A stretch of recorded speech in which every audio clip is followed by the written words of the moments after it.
Bismillahirrahmanirrahim. Assalamualaikum warahmatullahi wabarakatuh. Alhamdulillahi ala ihsani wa syukuruhu ala taufiqihi wa amtinani. Asyhadu an la ilaha illallah wahdahu la syarika lahu ta'ziman li sya'ni wa asyhadu anna Muhammadan abduhu wa rasuluhu da'ila ridwani. Allahumma salli alaihi wa ala alihi wa ashabihi wa ikhwani. Hadirin hadirat yang dirahmati oleh Allah Subhanahu wa taala. Kita lanjutkan pembahasan kita dari kitab Syarah Rijz Rukun Iman, dan kita masih pada rukun iman yang kelima tentang al-iman bil yaumil akhir. Beriman kepada hari akhirat. Dan di hari akhirat terjadi banyak peristiwa-peristiwa yang sudah kita singgung sebelumnya, di antaranya adalah hari kebangkitan. Kemudian di antaranya adalah adanya telaga ada syafaat, dan sekarang kita akan bahas tentang al-hisab. Al-hisab. Karena ketika ketika Nabi Muhammad SAW memberi syafaat kepada manusia seluruhnya, tujuannya adalah agar Allah datang kemudian mulai persidangan, menyidang manusia dan menghisab manusia. Sebagaimana Allah berfirman, wa jaa rabbuka wal malaku saffan saffan, maka datanglah Rabbmu, yaitu untuk mulai persidangan dan mulai hisab. Hisab secara bahasa, ya, secara bahasa artinya perhitungan. Itu perhitungan, menghitung, ya. Yang dimaksud di sini adalah, yang dimaksud kalau bahasa kita adalah auditing, yaitu adalah mengaudit. Allah mengaudit, yaitu memeriksa amal-amal hamba. Tujuannya apa? Tujuannya untuk mengklasifikasi mana yang amal soleh dan mana amal yang maksiat.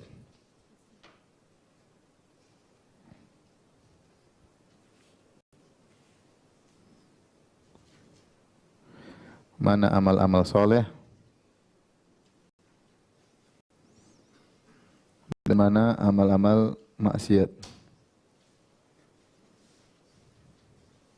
Yang setelah itu untuk masuk pada proses selanjutnya, ya, untuk sebagai bahan dimasukkan dalam timbangan, ya, untuk selanjutnya ditimbang.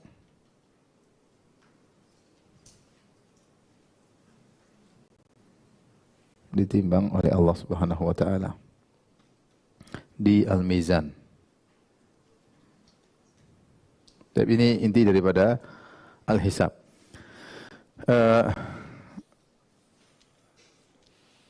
Ada beberapa kaidah yang terkait dengan al-hisab, ya. Kita akan sebutkan kaidah-kaidah tersebut, bahwasanya hisab dilakukan di atas keadilan yang sempurna, ya. Kaidah-kaidah terkait hisab.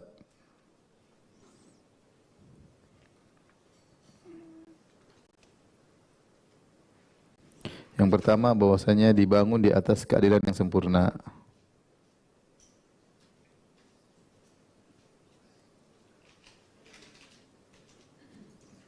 Karena Allah Subhanahu wa taala adalah maha adil. Allah berfirman, "Innallaha la yadhlimu mithqala dzarrah." Allah tidak menzalimi meskipun sekecil zarrah. Yaitu artinya apa? Tidak mungkin ada yang dicatat yang dilakukan oleh seorang hamba kemudian tidak tercatat. Tidak mungkin ada kebaikan dilakukan seorang hamba kemudian terluputkan oleh catatan malaikat. Atau seorang tidak melakukan maksiat kemudian dicatat untuk dia. Ini enggak mungkin terjadi. Enggak mungkin terjadi. Makanya Allah tidak menzalimi sedikit pun. Ya. Seperti ketika tentang hadis Sahibul Bitaqah, ketika dijulurkan, dibukakan bagi dia catatan amal yang isi maksiat, maka Allah bertanya kepada pemilik catatan tersebut, hal zalamaka katabatil hafizun, apakah para malaikatku yang mencatat amalmu menzalimimu? Yaitu apakah ada maksiat yang kau tidak lakukan dicatat? Kata dia, tidak ada. Semua maksiat yang terlihat dalam catatan semua pernah aku lakukan. Jadi Allah maha adil. Allah juga berfirman, wala yadhlimu rabbuka ahada, sungguhnya Rabbmu tidak akan menzalimi siapapun. Jadi ini kita harus yakin bahwasanya tidak ada kezaliman sama sekali, ya. Kemudian karenanya berikutnya, jadi maksudnya ini semua yang dilakukan baik atau buruk, sekecil apapun pasti tercatat.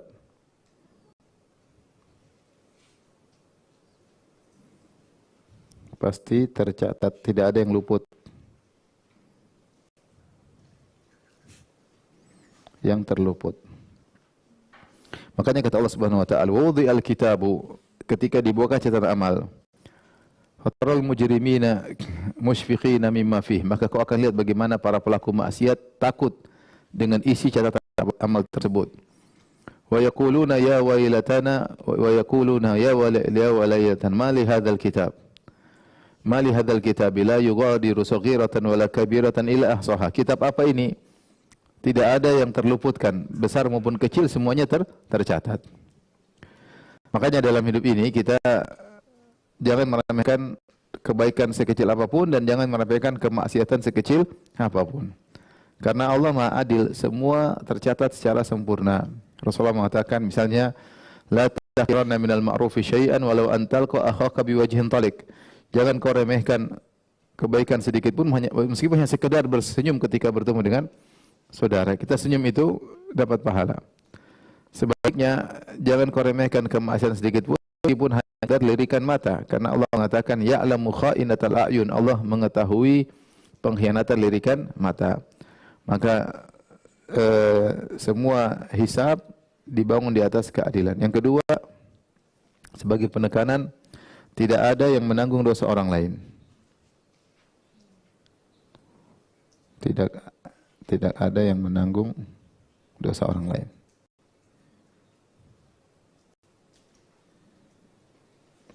Kecuali dia ikut andil, kecuali dia punya kontribusi atau dia punya saham, ya, dalam terjadi dosa tersebut. Dalam terjadinya dosa tersebut. Kalau dia tidak punya saham sama sekali, tidak memotivasi, tidak menyediakan sarana prasarana untuk maksiat, maka dia tidak akan menanggung dosa orang lain. Allah Subhanahu wa taala berfirman, misal dalam surat Al-Isra ayat 15, ya. 17 ayat 15. Kata Allah Subhanahu wa taala, "Man ihtada fa innama yahtadi li nafsihi." Siapa yang dapat petunjuk, sungguhnya dia dapat petunjuk untuk dirinya. Wa man dhalla fa innama yadhillu 'alaiha. Siapa yang tersesat, maka dia telah tersesat atas dirinya. Wa la taziru waziratu wizra ukhra. Maka tidak ada seorang pun yang berdosa, ya, tidak untuk memikul dosa orang lain. Jadi tidak ada yang memikul dosa orang lain, ya. Kemudian juga dalam Al-Qur'an dalam surat An-Najm ayat 36 sampai 38, ya. An-Najm 36 sampai 38. Kata Allah Subhanahu wa taala, "Alam lam yumanabba bima fi suhuf Musa." Tidakkah dia telah diceritakan tentang apa yang terdapat dalam suhuf Musa, wa Ibrahim alladzi waffa, dan juga suhuf Ibrahim yang menunaikan janji-janjinya. Allah taziru waziratu wizra ukhra, tidak ada seorang pun akan memikul orang lain. Ternyata masalah ini seorang tidak akan mengganggu dosa orang lain sudah bukan cuma di Al-Quran saja, bahkan di suhuf Musa, yaitu di Taurat, di antaranya suhuf Ibrahim. Ibrahim juga punya kitab suci. Juga dalam kitab suci Ibrahim sudah diatur seorang tidak akan menanggung dosa orang lain, ya, kecuali dia punya andil. Kemudian juga Allah berfirman dalam surat Az-Zariyat, "Kullu mri'in bima kasaba rahin." Dalam surat At-Tur 21, ya. At-Tur ayat 21 kata Allah Subhanahu wa taala, "Kullu mri'in bima kasaba rahin." Masing-masing tergadaikan dengan amalnya masing-masing. Jadi sebelumnya Allah menyebutkan dalam surat At-Tur, kata Allah, "Walladzina amanu wattaba'athum dzurriyyatuhum biimanin alhaqna bihim dzurriyyatahum wa ma alatnahum min amalihim min syai' kullu imri'in bima kasaba rahin." Di awal ayat Allah berfirman, orang-orang yang beriman kemudian diikuti oleh anak-anak ikut beriman, maka kami akan susulkan anak-anaknya kepada orang tuanya. Ya, misalnya orang tuanya ini sederhana, di surga misalnya level 5, anaknya di surga level 1, Maka Allah susulkan anak-anaknya supaya mereka bisa bersatu di level yang sama di surga.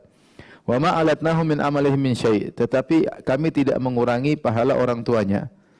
Jadi ketika mau bertemu antara orang tua dengan anak, bukan level orang tua diturunkan supaya ketemu dengan anak-anak, tidak, tetapi level anak yang dinaikkan sama dengan level ayahnya. Timbul pertanyaan, bagaimana kalau anaknya melakukan dosa? Apakah ayahnya akan terkena dampak? Kata Allah, kullu mri'in bima kasaba rahin. Kata Allah Subhanahu wa taala, setiap orang terikat dengan dosanya masing-masing. Jadi kalau ada anak berdosa, orang tua tidak bertanggung jawab selama orang tua tidak punya andil atau sumbangsih dalam kesesatan anaknya. Ya, tidak ada urusannya. Tapi kalau ternyata orang tua soleh, dia bisa memberi syafaat kepada anaknya untuk bertemu di hari akhirat di level yang sama. Makanya Allah mengatakan di akhir ayat, kullu imri'in bima kasaba rahin. Masing-masing bertanggung jawab atas dosanya yang dia lakukan. Demikian dalam surat Al-Ankabut, ya.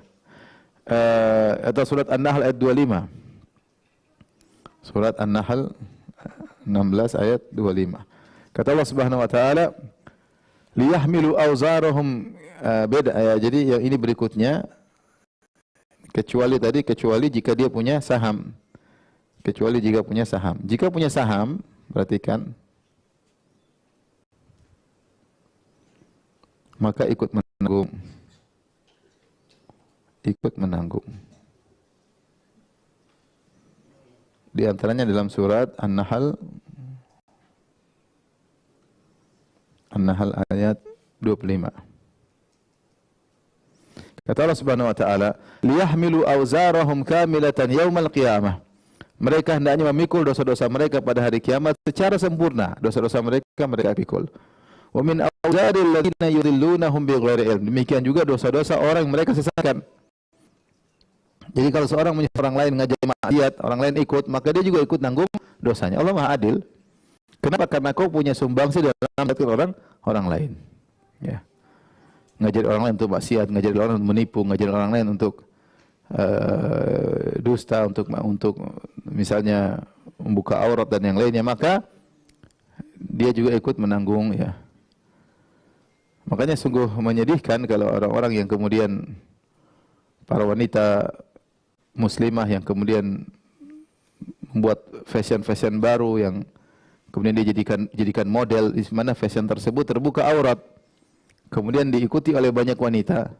Lihat perempuan ini pakai baju terbuka auratnya kok cantik, maka mereka ikut. Semua yang ikut juga termasuk dia pikul dosanya, karena dia yang mengajari, kasih testimoni, dia yang praktekkan, maka semua dosa dia juga pikul. Waliyadzubillah. Ini namanya dosa jariyah, ya, dosa jariyah. Baik, ini kaidah yang kedua. Jadi selama kita tidak punya andil sama sekali, enggak usah khawatir. Kita enggak ikut-ikutan, maka kita tidak akan menanggung dosa orang. Dia sesat sendiri, kita enggak ngajarin sama sekali. Yang ketiga, makanya seorang sering tanya, Ustaz, kalau anak kita ternyata nakal, apa kita dapat dosa? Kalau kau yang ngajarin nakal, kau dapat dosa. Tapi kalau kau enggak ngajarin, ya enggak. Kau enggak berdosa. Nabi Nuh alaihissalam anaknya kafir. Apakah Nabi Nuh berdosa? Jawabannya tidak. Kenapa? Karena Nabi Nuh alaihissalam tidak pernah mengajarkan kekufuran sedikit pun pada anaknya. Sama sekali, ya. Baik, kemudian setiap hamba bisa membaca catatan amalnya. Ya. Yang ketiga, setiap hamba bisa membaca catatan amalnya. Dan disuruh untuk membaca.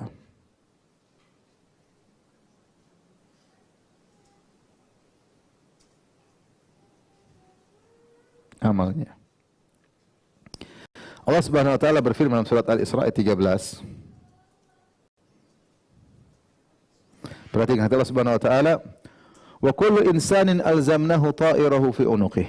Dan setiap manusia telah kami kalungkan catatan amal perbuatannya di lehernya. Jadi setiap orang meninggal dunia, catatan amalnya disimpan, dikalungkan di lehernya. Itu perkara yang gaib, kita enggak tahu. Wa yaumal qiyamati wa nukhriju lahu yaumal qiyamati kitaban yalqahu mansyura. Pada hari kiamat baru dibukakan kembali. Sekarang kita beramal, malaikat catat terus. Kita ngomong, kita melihat, kita mendengar, kita tulis komentar. Apapun yang aktivitas kita lakukan, malaikat catat terus, tidak pernah berhenti. Begitu kita meninggal, malaikat maut cabut nyawa kita, maka wujud tutup. Amal tutup. Gantung disimpan bagi kita. Ini tidak dibuka-buka lagi. Kapan dibuka lagi? Nanti hari kiamat. Jadi sekarang masih proses pencatatan masih berlangsung. Selama kita hidup, proses pencatatan masih berlangsung. Semua yang kita lihat, yang kita dengar, yang kita baca, yang kita komentar, yang kita tulis, bahkan yang terbetik dalam hati kita, semuanya dicatat oleh malaikat. Malaikat tidak pernah berhenti mencatat. Setelah kita meninggal, malaikat maut mencabut nyawa kita. Kita meninggal, catatan amal ditutup. Kapan dibuka lagi? Hari kiamat. Kata Allah, wa nukhriju lahu yaumal qiyamah. Pada hari kiamat kelak kami keluarkan untuknya kitaban. Kitab catatan amalnya yalqahu mansyura, dia dapati catatan amalnya terbuka di hadapan dia. Dia enggak usah buka, terbuka sendiri langsung depan dia. Dia terpaksa harus membacanya meskipun dia tidak buka. Allah berkata, "Iqra kitabak", bacalah catatan amalmu. Kafa bi nafsika al-yawma 'alaika hasiba, maka cukuplah dirimu pada hari ini sebagai penghitung atas dirimu. Silakan hisab dirimu. Tidak ada yang salah. Maka terbuka. Seorang bisa baca, enggak bisa baca, terbuka catatan amalnya. Apa yang dicatat malaikat dalam bentuk apa? Wallahu alam, kita enggak tahu. Kita enggak tahu apakah bentuk visual, apakah bentuk tulisan, kita enggak tahu. Yang jelas tercatat, terekam semua kegiatan kita, semua perkataan, semua perbuatan. Allah punya cara untuk memperlihatkan catatan, rekaman, amal perbuatan kita, ya. Maka semua kita akan melihatnya. Allah berfirman juga dalam surat Al-Imran 130. Kata Allah Subhanahu wa taala, "Yauma tadu kullu nafsin ma 'amilat min khairin muhdhara wa ma 'amilat min su'." Maka pada hari tersebut setiap jiwa akan melihat seluruh kebaikan yang dia lakukan hadir di hadapannya, hadir. Hadir ini apakah tulisan, apakah visual, apakah kita nggak tahu. Pokoknya terhadirkan. Ya, terhadirkan, ya. Terhadirkan, ya. Orang bilang, gimana catatan sebanyak ini? Sekarang kita simpan catatan di file kecil USB, ya. Salam telah berkata. Maka sudah bisa mencatat bergiga-giga, ya. Saat kita cuma beramal sekitar 60 tahun, 70 tahun, mudah untuk dicatat, mudah sekali. Terus bagaimana Allah menghadirkannya, itu urusan Allah Subhanahu wa taala. Yang penting kata Allah Subhanahu wa taala, setiap jiwa akan melihat semua kebaikan yang dia lakukan akan hadir muhdhara di hadapan dia. Wa ma amilat min su', demikian juga seluruh amal keburukannya akan hadir di hadapan dia. Tawaddu law anna bainahu wa bainahu amadan ba'ida. Maka dia sangat berharap, ya, bahwasanya jarak yang jauh antara dia dengan hari tersebut. Dia tidak ingin bertemu dengan hari kebangkitan tersebut karena lihat maksiat yang dilakukan banyak sekali. Ya. Wa yuhadzirukumullahu nafsahu, dan Allah memperingatkan kalian, ya, akan dirinya, hati-hati karena semua diketahui oleh Allah dan semua dicatat oleh Allah Subhanahu wa taala. Maka ketika itu semua manusia akan ingat seluruh apa yang dia lakukan, ya. Kata Allah, yauma yatadzakkarul insanu ma sa'a. Manusia hari itu ingat seluruh yang dia lakukan, ya. Manusia akan ingat seluruh yang dia lakukan, besar maupun kecil.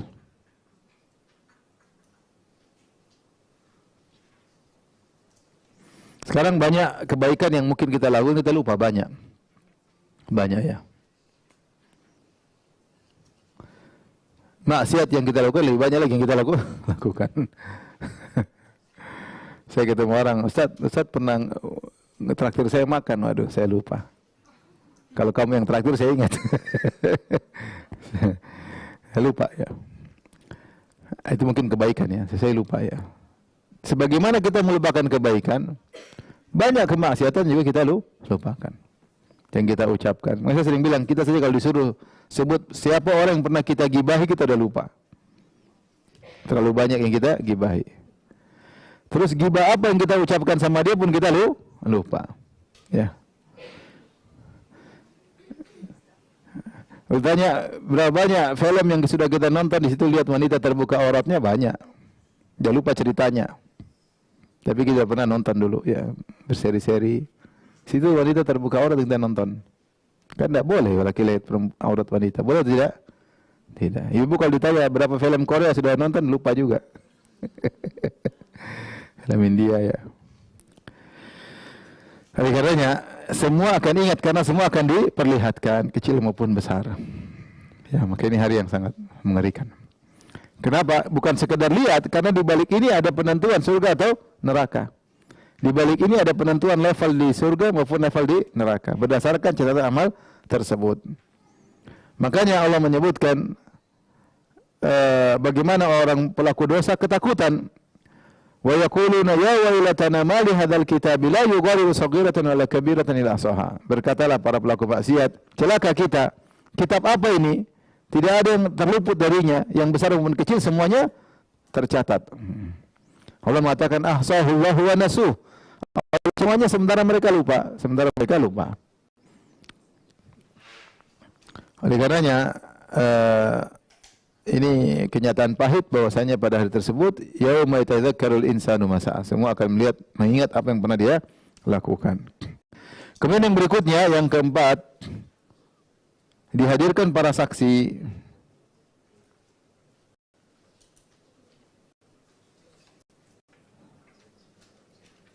Tapi kita lanjut di halaman berikutnya. Para saksi siapa saja? Ya? Yang mana? Harus 30 ya? Iya. Banyak kan harus 30 ya? Baik.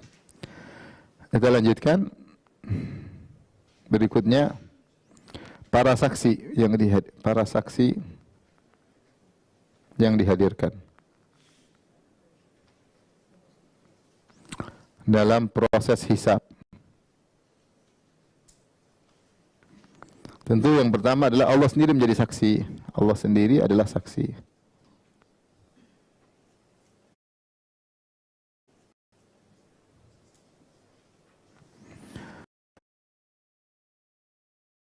Allah berfirman, "Inna Allah ala kulli syai'in syahida, wa kafa billahi syahida." Cukup Allah menjadi apa? Saksi. Allah sendiri saksi. Nah, semua yang dilakukan semua Allah saksikan. Dan di antara nama Allah adalah Asy-Syahid.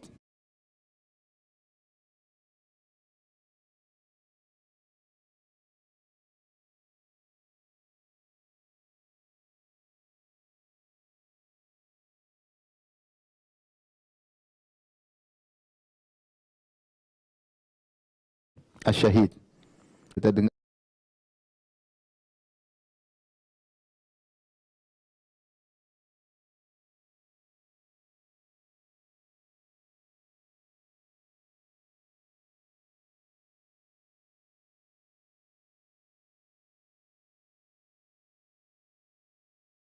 dengar kecuali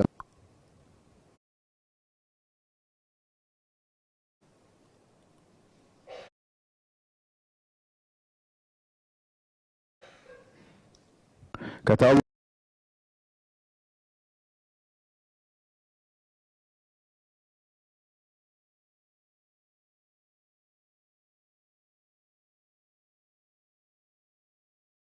fa kaifa idza ji'na min kulli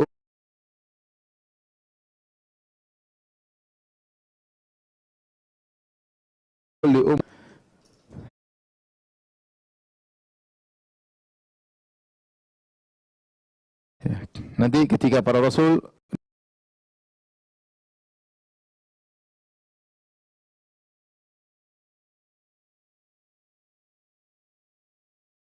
dihadirkan kepada kami, maka Allah bertanya kepada Rasul, apakah adakah saksi kalian? Ada, umat Muhammad sallallahu alaihi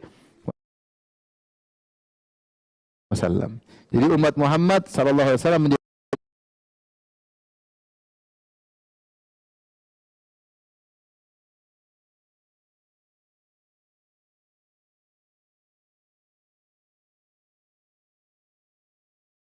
saksi bagi para rasul sebelumnya.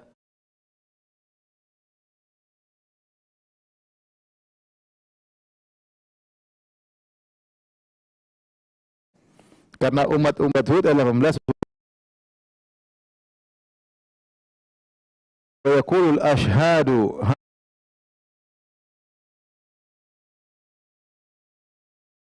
haula'i alladziina kadzabu ala rabbihim ala la'natullahi 'alal zalimin.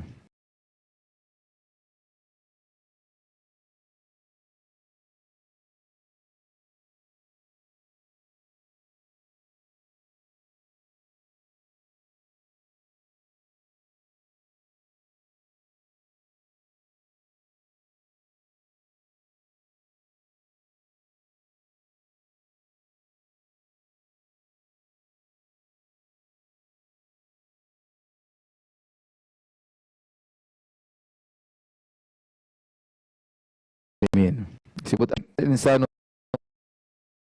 malaha yauma idzin tuhadditsu akhbaro. Ketika bumi digoncangkan dengan sedahsyat-dahsyatnya, ketika bumi mengeluarkan isi perutnya, maka manusia berkata, ada apa yang terjadi dengan bumi ini? Yauma idzin tuhadditsu akhbaraha. Maka bumi hari itu mengabarkan tentang kabar-kabarnya. Kata para ulama, dia menjadi saksi. Makanya dianjurkan seorang, ya, disebutkan Nabi SAW ketika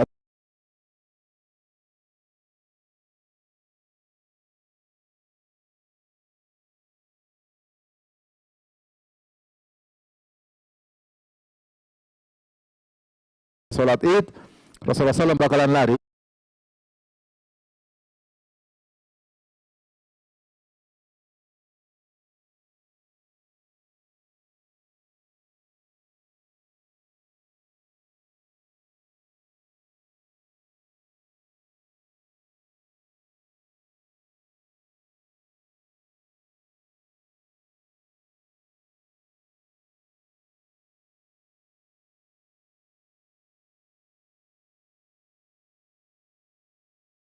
Karena dimanapun tangan kaki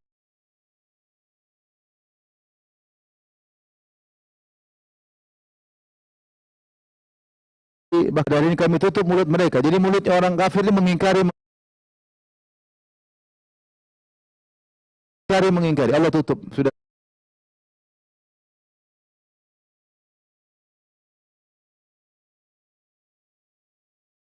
enggak usah ngomong. Biar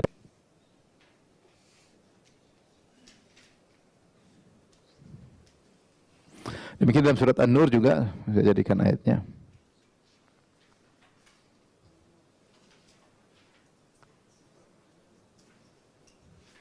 Surat An-Nur ayat 24. 24 ayat 24 surat An-Nur ayat 24. Kata Allah Subhanahu wa taala, "Yauma tashhadu 'alaihim alsinatuhum wa aydihim wa arjuluhum bima kanu ya'malun." Pada hari tersebut maka lisan-lisan mereka menjadi saksi, tangan-tangan mereka menjadi saksi, kaki-kaki mereka menjadi saksi atas perbuatan mereka, ya. Ya, mereka mau berbicara lain, lisan tetap berbicara akhirnya sesuai dengan kebenaran. Ya. Jujur lisan ketika itu. Ya. Mereka tadinya berbohong, akhirnya lisan jujur ketika itu, tangan berbicara, kaki berbicara. Kemudian juga bahkan kulit. Kulit dalam surat Fussilat ayat 21.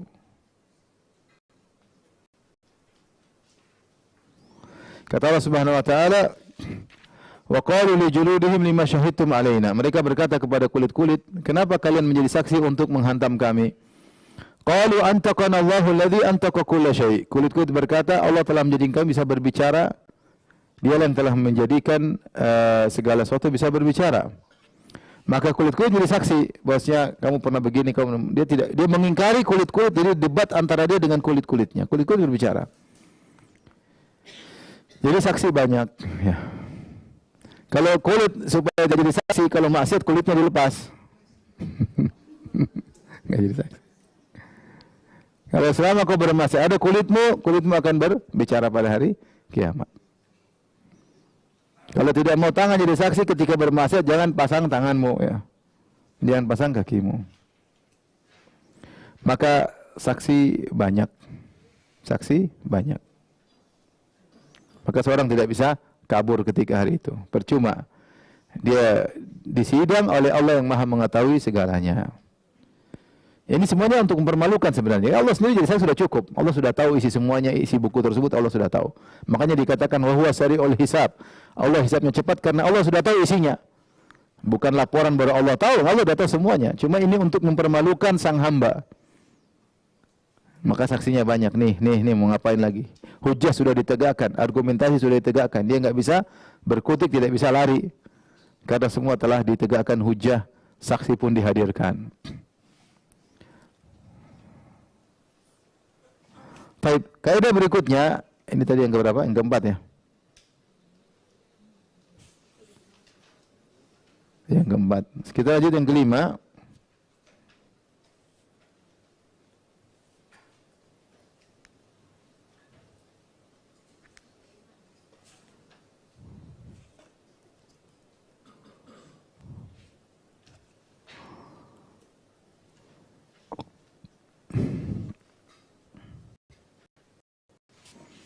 Yang kelima adalah metode perhitungan pahala.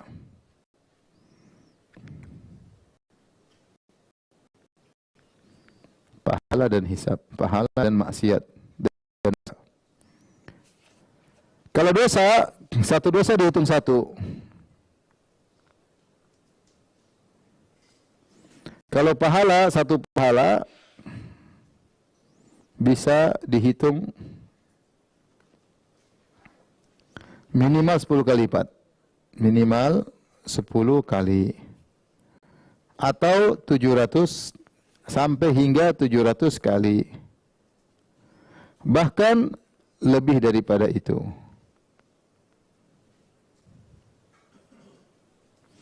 Ada amal-amal soleh yang tidak dilipat gandakan cuma 10 kali. Bukan cuma 700 kali. Bahkan lebih dari 700 kali. Seperti misalnya sabar. Kata Subhanahu wa taala, "Innama yuwaffas sabiruna ajrahum bighairi hisab." Sungguhnya sabar itu tanpa hisab. Kayaknya sabar itu pahalanya besar. Ya, sabar diomelin suami, sabar diomelin apa? Istri apalagi ya. Karena kuantitas omelan suami lebih sedikit daripada kuantitas omelan. Begitu Ibu, benar atau tidak? Benar atau tidak Ibu? Tidak benar. Kalau kualitasnya, jadi intinya sabar dalam segala hal, sabar dalam musibah, sabar dalam melakukan meninggalkan maksiat, sabar tatkala melakukan ketaatan. Ini pahalanya tidak masuk dalam hitung 700 kali lipat. Allah yang tahu. Allah mengatakan innama yuwaffas sabiruna ajrahum bighairi hisab. Allah kasih pahala bagi orang yang sabar tanpa hisab. Makanya di antara amal paling mudah masuk surga adalah sabar. Namun banyak orang tidak sabar. Di antara juga amal yang dikatakan pahala sangat banyak, tidak disebutkan hitungan tertentu adalah memaafkan. Memaafkan. Kata Allah Subhanahu wa taala, "Wa jazaa'u sayyi'atin sayyi'atun mithluha, faman 'afa wa aslaha fa ajruhu 'ala Allah." Kata Allah, balasan keburukan setimpal boleh. Orang melakukan keburukan kita boleh balas dengan setimpal. Tapi ada pilihan yang lebih bagus. Faman afa, siapa yang memaafkan, wa aslah, dan melakukan perbaikan, fa ajruhu 'ala Allah, maka pahalanya di sisi Allah. Ada yang mengatakan ini di luar kaidah 700. Jadi pahalanya sangat-sangat luar biasa. Yang ketiga yang disebut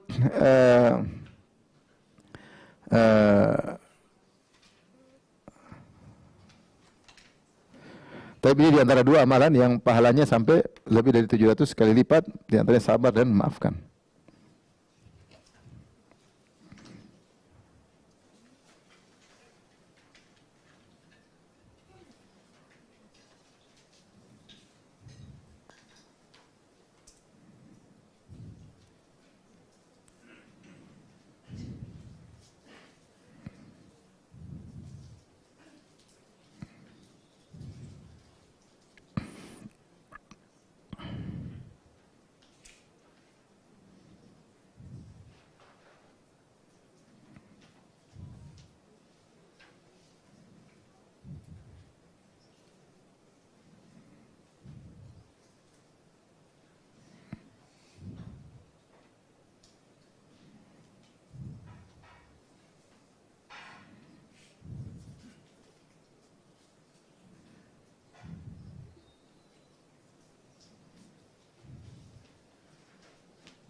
Demikian juga sebenarnya ulama berpendapat tentang infak fisabilillah. Infak fisabilillah dia minimal 700 kali lipat, bukan 10.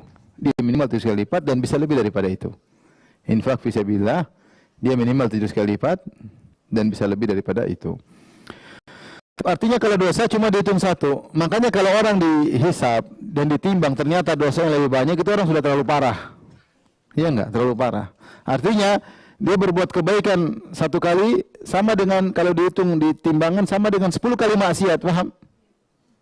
Ini saya bukan gampangin maksiat, enggak. Tenang aja, kita maksiat aja 10 kali maksiat baru dihitung satu kali. Enggak. Tapi menurut saya kalau ada orang sampai dihukum oleh Allah ternyata maksiat lebih banyak, lebih berat, ini betul parahnya luar biasa. Karena secara hitungan maksiat satu dihitung cuma satu. Sementara pahala minimal 10, enggak ada satu-satu, enggak ada 10 atau 700 atau lebih daripada 700. Bahkan di antara yang menakjubkan, sebagian orang ada yang dosanya dihitung sebagai kebaikan ya. Ya bahkan ada orang yang dosanya dihitung sebagai kebaikan. Ini aneh nih, dia lakukan dosa tapi dihitung apa? Kebaikan. Dalam hadis Nabi bersabda tentang orang sedang dihisab. Kata Allah kepada orang tersebut, kepada malaikat, "I'ridhu alaihi sigara dzunubihi." Wahai para malaikat, tampakkanlah pada orang tersebut dosa-dosa kecilnya. Warfa'u anhu kibaraha. Jangan dulu perlihatkan dosa-dosa besarnya. Kecil-kecil dulu lihatin sama dia. Fatu'radu alaihi sigaru dzunubihi. Maka ditampakkanlah dosa-dosa kecilnya kepada dia. Fayuqal, maka dikatakan kepada dia, ini cara hisab supaya dia ngaku. Amilta yauma kadza wa kadza. Bukankah kau pernah melakukan dosa kecil ini pada waktu ini? Dosa kecil dilihat, kau pernah nonton ini, pernah ngelihat ini, pernah ngomong gini. Semua diperlihatkan. Wa amilta yauma kadza wa kadza. Kau pernah juga melakukan ini dan itu. Dilihatkan semua dosa-dosa kecilnya. Fayaqulu na'am, benar ya Allah. La yastati' an yunkir wa huwa mushfiqun min kibari dzunub. Dia tidak berani, tidak bisa dia mengingkar dosa-dosa kecil sebab dia takut yang besar belum diperlihatkan. Gampangannya kalau mungkin dia pernah berzina, dia pernah nonton, dia pernah ngelirik cewek, dia pernah pegang perempuan, Allah mungkin malaikat pernah nonton ini enggak? Pernah. Pernah ngelirik gitu enggak? Dia udah ketakutan, belum pernah zina dia belum dibilang udah ketakutan. Waduh, iya pernah semua. Film ini berapa seri? 3 seri ya. Semua isinya maksiat, perempuan buka aurat ya. Ya nggak bisa, itu asalnya dosa kecil tapi kalau banyak dibahaya ya. Dia ngaku semuanya, sementara dia takut dilihatkan dosa besarnya. Ketika dalam kondisi ketakutan maka dikatakan kepadanya, fa inna laka makakul sayyi'atin hasanah. Sungguh seluruh dosa yang kau lihat itu Allah ganti dengan apa? Kebaikan. Ini orang sudah bertobat.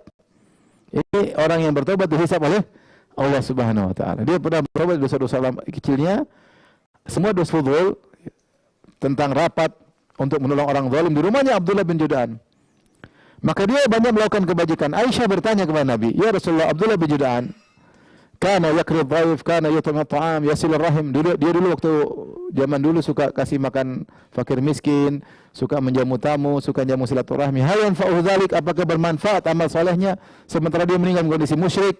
Kata Nabi, lam yakul yauman qat rabbi khati'ati yaumaddin. Tidak bermanfaat. Kalau dia tidak pernah berdoa sekalipun, ya Allah ampuni dosa-dosaku pada hari kiamat kelak. Jadi tidak bermanfaat. Oleh karenanya, kalau kita tahu orang kafir amal solehnya semua hancur, maka apakah masih perlu dihisap? Itu pertanyaan. Yang perlu semua pas-pas neraka jahanam kekal selama-lamanya. Maka sebelum mengatakan tidak perlu dihisap, langsung cemplung neraka, tidak pakai apa? Hisap-hisap. Ya. Dan kalau kita lihat kisah tentang apa namanya dalil-dalil ya, ada ihtimal bisa jadi orang kafir termasuk, bisa jadi tidak termasuk orang kafir. Namun ada kemungkinan ya. Namun yang lebih kuat Allah alam bisawab bahwasanya orang kafir jadi hisab karena keumuman dalil.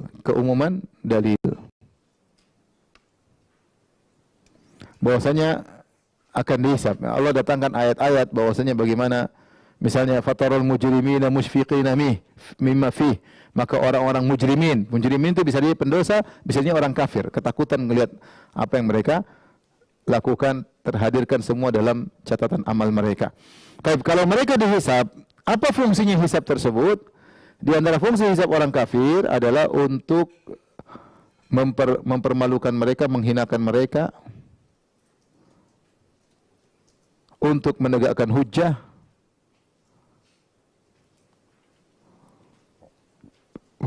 untuk mengetahui level neraka, untuk menentukan level neraka. Karena neraka bukan satu level ya. Sebagaimana surga bertingkat-tingkat, neraka juga bertingkat-tingkat. Makanya dalam hadis kata Rasulullah SAW, Inna ahwanan nasi adzaban yaumal qiyamati Abu Talib. Orang yang paling ringan siksaannya pada hari kiamat kelak di neraka adalah Abu Talib, pamannya Nabi sendiri. Wa huwa yanta'ilu bina'laini min nar yaghli bihima dimaguhu. Dia memakai sendal terbuat dari api, otaknya mendidih. Ini neraka yang paling apa? Ringan. Yang paling parah nerakanya orang-orang munafik. Kata Allah, innal munafiqina fid darkil asfali minan nar. Sungguhnya orang munafik di neraka yang paling bawah. Kenapa lebih parah orang kafir asli? Karena orang kafir asli dia benar-benar kafir. Dia bilang, saya bukan muslim, saya bukan Islam, mungkin saya benci sama Islam. Tapi kalau orang munafik dia kata punya Islam, tapi dia benci dengan syariat Islam. Dia merusak Islam dari dalam. Dia orang Islam tapi dia benci dengan Islam. Dia orang Islam tapi benci di syariat Islam. Ini orang munafik. Ini nerakanya lebih dahsyat. Kenapa? Karena dia menggabungkan dua, kekufuran dan penipuan. Allah mengatakan innal munafiqina yukhadi'una Allah wa huwa khadi'uhum. Mereka mencoba menipu Allah padahal mereka yang tertipu. Jadi mereka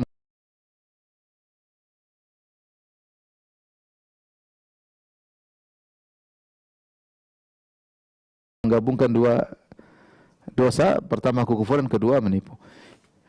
Dan Allah tidak samakan antara orang kafir yang baik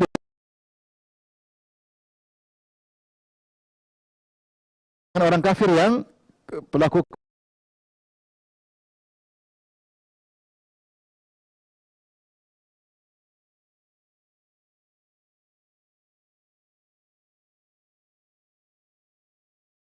kemaksiatan, pelaku kriminal.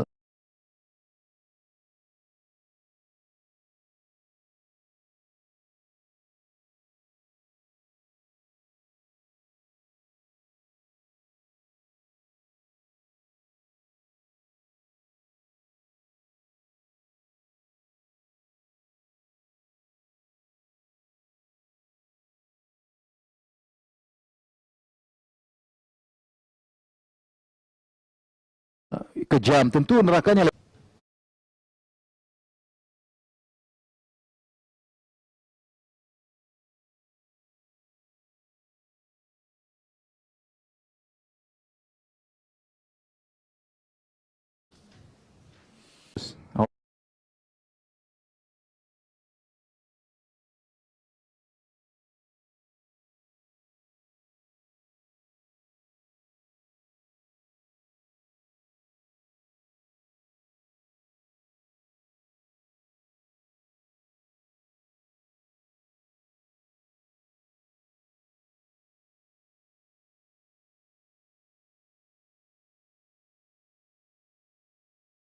Allah Maha Adil.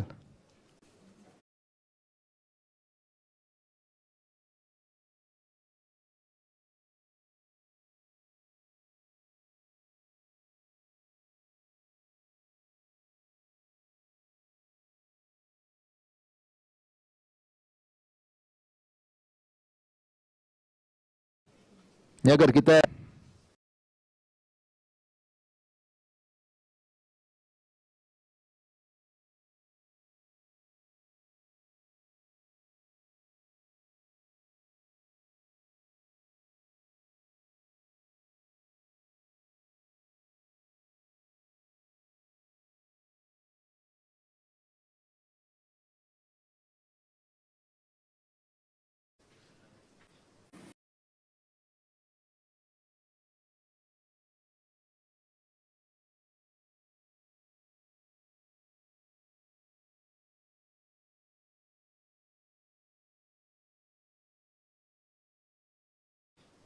jadi semua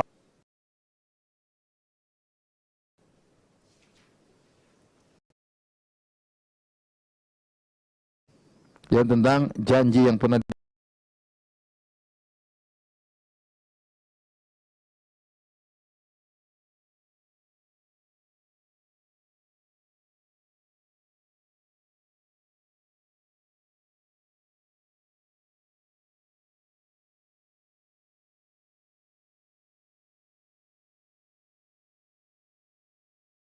dijanjikan, janji. Karena sembah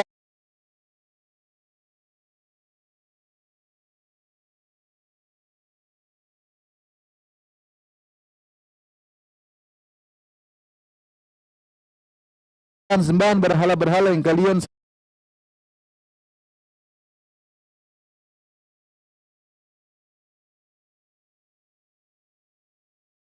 sembah selain baik janji kepada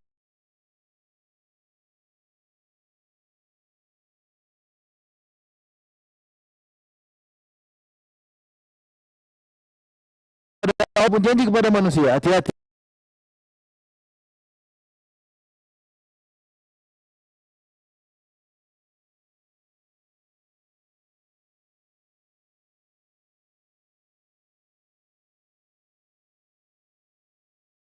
Manusia, hati-hati.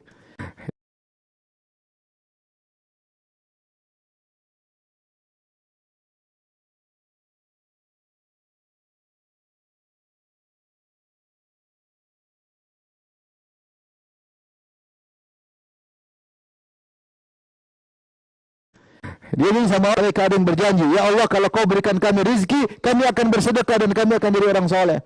Ini saya tidak bisa ibadah karena cari uang susah ya Allah. Kalau kau kasih rizki aku akan lihat saya akan banyak beribadah. Pergi kasih duit lupa, malah jalan ke Paris Panjara, ke Tegal, kemana-mana. Itu mah ibadah, malah ibadah bohong.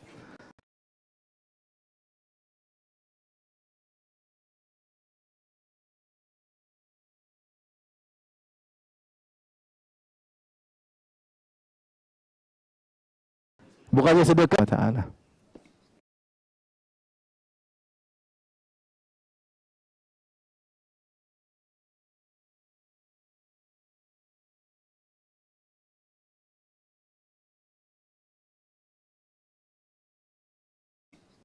Insyaallah saya enggak ngomel lagi.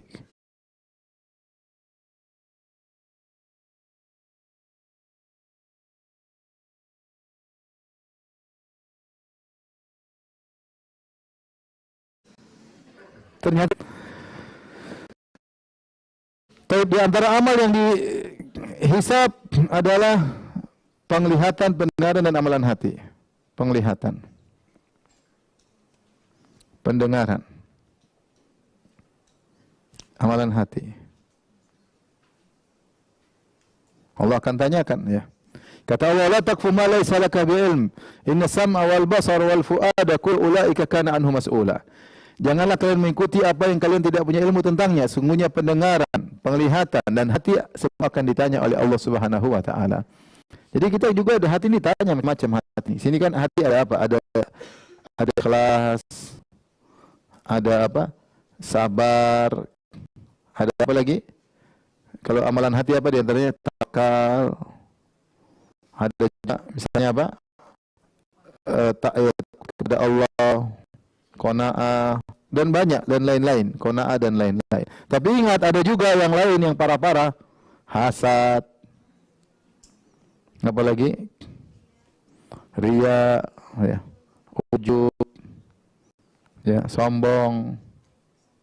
Mentang-mentang baru beli Hermes, orang pegang termos sombong dan lain-lain. Allah Maha tahu semuanya ini akan dihisab oleh Allah Subhanahu wa taala.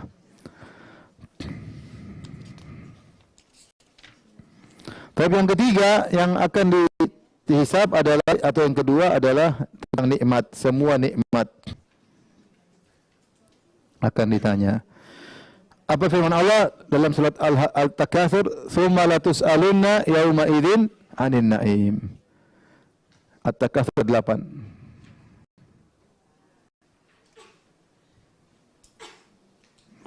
Sungguh kalian benar-benar akan ditanya pada hari ini tentang kenikmatan dunia. Nikmatan banyak. dalam hadis dirinci. Contohnya apa? Contohnya kata Nabi, la tazulu qadamu abdin qadamu ibni Adam yaumal qiyamah min indi rabbih hatta yus'ala an khams. Tidak akan bergeser kaki seorang anak Adam dari Allah itu untuk masuk neraka atau masuk surga kecuali dia pasti ditanya tentang 5 perkara. Al-umru fima afnah, tentang umurnya, umur. Kemudian an syababi, masa mudanya. Kemudian kemana dia habiskan masa mudanya. Tentang hartanya, dari mana dia dapatkan, kemana dia konsumsikan, dia belanjakan. Kemudian tentang ilmunya, kemana dia amalkan ilmunya. Dari mana, apakah dia sudah amalkan ilmunya atau tidak. Ya. Jadi harta ditanya 2. Harta ditanya 2, dari mana dan dikemanakan. Ini semua akan ditanya, ibu-ibu pasti akan ditanya. Akan ditanya pertama, ibu-ibu kemana umurnya dihabiskan? Bingung jawab, buat apa? Masa muda, ibu udah pada tua nih, masa mudanya dulu digunakan buat apa? Pasti ditanya, pasti. Setiap kita pasti ditanya. Hartanya ditanya dari mana dapat? Dari suami. Ketahuan atau enggak ketahuan? Kadang ketahuan, kadang tidak ketahuan. Kemana digunakan? Ditanya. Apa sesuai dengan amanah suami atau tidak, akan ditanya. Ilmu juga demikian, dia berilmu, ngaji terus, diamalkan atau cuma dicatat doang. Yang penting hadir kajian, daftar absen, tapi tidak diamalkan, maka semua akan ditanya. Inilah dikatakan kenapa sebabnya orang miskin lebih dahulu masuk surga daripada orang kaya. Karena orang kaya hisabnya panjang. Dalam hadis kata Rasulullah SAW, yadkhulu fuqara'ul mu'minin al-jannah qabla al-aghniya binisfi 'am, 500 amin. Sungguhnya orang miskin dari umatku masuk surga 500 tahun sebelum orang kaya. Kenapa? Karena orang miskin enggak ada yang dihisap, enggak ada. HP jadul. Rumah cuma 1 petak ya, dari kayu. Apa? Baju cuma beberapa helai baju. Enggak ada dia. Apa? Akun enggak ada, akun enggak jelas. Kuota sering habis. Terus mau maksiat gimana? Mau maksiat, kuotanya habis. Ya. Mau pacaran enggak ada yang suka sama dia, ya. Karena zaman sekarang enggak ada cinta buta. Semua cewek tidak buta lagi, tahu mana motor, mana mobil, mana sepeda. Ya dia masih enggak bisa, duit enggak ada. Akhirnya dia hisapnya sedikit. Apalagi orang miskin yang sabar dan qanaah. Dia miskin sering ke masjid, Masya Allah, ini hisapnya cepat sekali. Ya. Orang kaya, waduh repot. Mobil aja dihisap, mobil ada berapa? Waduh repot. Waduh repot, itu bayangkan kita dihisap, mampus ya. Mobil sekian, belum ada yang ganti baru ya. Rumah ada berapa? Kemudian apa lagi? Akun ada berapa? HP ada berapa? Tas ada berapa? Sepatu ada berapa? Baju ada berapa? Ibu dengar, jangan pura-pura nggak dengar ya. Baju ada berapa? Banyak mau dihisap nikmat-nikmat. Ya, bikin lama ya. Apalagi waktu habis buat lihat marketplace, lihat fashion ini ya. Kumpulin duit, niatnya bukan umrah tapi niat ingin beli baju ini. Sudah pakai baju buat bangga-banggaan, sombong-sombongan, udah beli baju nih ya, pamer-pamer, di-upload, numpuk-numpuk hisap.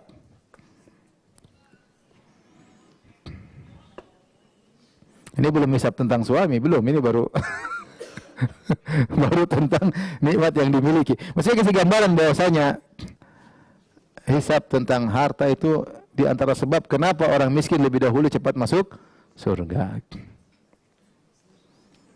Tapi bukan berarti orang kaya lebih rendah kedudukannya di surga, tidak. Ini sekedar hisap. Nanti setelah masuk bisa jadi orang kaya lebih tinggi kalau ternyata setelah dihisap ternyata hartanya banyak diinfakkan. Tapi dia lambat masuk surga. Kenapa lambat? Kata para ulama dari Ibnu Taimiyah rahimahullah, karena orang miskin di dunia selama ini tidak pernah merasakan kenikmatan. Biar dia dululah. Orang kaya yang biasanya foya-foya nunggu. Subhanallah. Taruhlah kita ini orang kaya, satu ibu. Kita nikmati kekayaan berapa tahun sih? Jarang di antara kita lahir langsung kaya, jarang. Iya kan? Ada tapi tidak banyak. Biasanya miskin dulu. Dia baru benar kaya mungkin umur 45 baru merasa kaya. 45, umur 60 udah tewas, berarti cuma 15 tahun dia masih atau taruhlah 65, 70. Dia tewas, dia merasakan kekayaan 30 tahun, taruhlah 40 tahun, atau sejak lahir langsung kaya. Sejak lahir langsung ada pembantunya, udah kaya. Sejak lahir langsung naik mobil Mercy, sejak lahir udah naik jet pribadi, sejak lahir. Tapi dia umur sampai berapa? Umur 70 tahun. 70 tahun dia kaya raya, ternyata hisabnya 500 tahun. Itu pun kalau dia soleh, itu pun kalau dia masuk surga. Ternyata jarak lama hisabnya lebih panjang daripada dia menikmati kekayaan tersebut. Dia lagi dihisab, tahu-tahu pembantunya masuk duluan. Bos, duluan ya bos. Lagi dihisab, tukang sabu depan. Bos, afwan bos, saya disuruh masuk. Silakan. Aduh. Masya Allah. Itu bisa terjadi. Bisa terjadi. Ya jelas ingatlah. Ini pembantu yang suka saya marah-marah ternyata masuk duluan. Bos. Itu kalau bosnya masuk surga. Kalau bosnya masuk neraka belok kiri ya repot. Jadi mau saya begitulah kondisi. Maka kalau kita diberi rezeki benar-benar gunakan yang tepat. Jika tidak hisabnya bakalan apa? Panjang. Jika tidak hisabnya bakalan panjang. Kita akan repot. Maka ini di antara sebab kenapa orang kaya hisabnya panjang karena terlalu banyak yang mau dihisab. Mobilnya banyak. Semua tercatat oleh Allah. Mobilnya mana saja yang sudah pernah diganti, mana saja sebab diganti kenapa, jelas atau tidak, semua dicatat. Rumah aja. Kalau miskin kan dia kontrak. Yang ditanya yang punya rumah bukan dia kan kontrak. Bukan rumah dia, ringan. HP nggak ganti-ganti. Akun nggak banyak, kuota sering habis, ya sudah. Tapi ini insya Allah kita sampaikan, insya Allah kita lanjutkan pada pertemuan berikutnya tentang hisab dan juga qisas masih berlanjut insya Allah Taala pada pertemuan berikutnya. Wallahu Taala alam bisawab. Kalau ada yang bertanya saya persilahkan.